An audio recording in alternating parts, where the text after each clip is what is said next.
আসসালামু আলাইকুম সুপ্রিয় দর্শক, আজকে আমরা চলে আসলাম আহ, চিংড়ি মেলা যেখানে হয় সেখানে। যদি আমি জায়গাটা আপনাদেরকে দেখাই, তো আপনারা দেখতে পাচ্ছেন এখানে একটা সুন্দর একটা টিলা দেখা যাচ্ছে। একটু জুম করে দেখাও।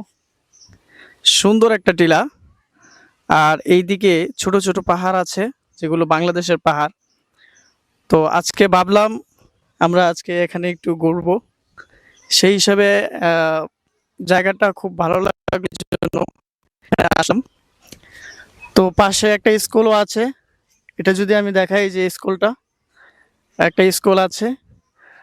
তার পাশাপাশি এখানে ছোট, এগুলো বাংলাদেশের মধ্যে পড়েছে এই বাড়িগুলো এখানে উপস্থিত। আপনারা বাড়িগুলো দেখতে পাচ্ছেন। আর ওইখানে দেখতে পাচ্ছেন আপনারা এই যে ছোট্ট একটা টিলা, এটা এটা কিন্তু বাংলাদেশে পড়েছে। আবার ওই সাইডেরটা মনে হয় সম্ভবত ইন্ডিয়ার।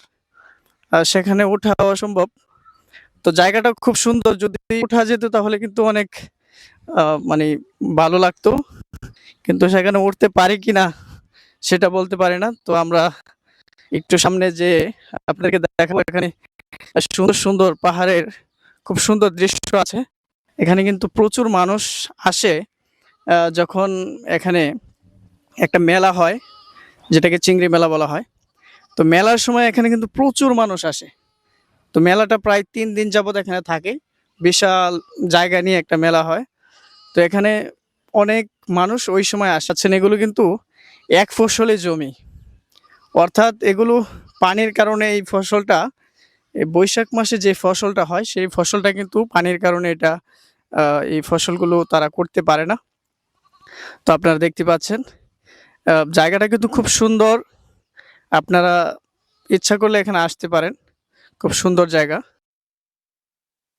মানুষ এখানে বিভিন্ন ধরনের জিনিস দেখার জন্য, পাহাড়ি যে একটা মনোরম পরিবেশ, সেটা উপভোগ করার জন্য মানুষ কিন্তু বিভিন্ন জায়গা থেকে আসে। তো আমরা তো পাহাড়ের পাশে আছি, আমরা মাঝে মধ্যে আসি এই জায়গাগুলোতে ভিজিট করতে। তো আপনারাও যারা দূর দূরান্ত থেকে থেকে আসতে চান, অবশ্যই তারা এখানে আসতে পারেন। তো আরো কিছু যা দৃশ্য আছে, চলুন আমরা আস্তে আস্তে দেখি। একটা এখানে একটা টিলা, যেটা বাংলাদেশে অবস্থিত। তো সেই টিলাটা আমরা আজকে দেখব। যদিও ছোট, তবুও আমাদের এখানে আসাটা একটু নিরাপদ, কারণ এটা হচ্ছে বাংলাদেশের একটা টিলা। তো আপনারা দেখতেই পাচ্ছেন এই যে টিলাটা, এই টিলাটা দেখতে পাচ্ছেন, এটা হচ্ছে বাংলাদেশের।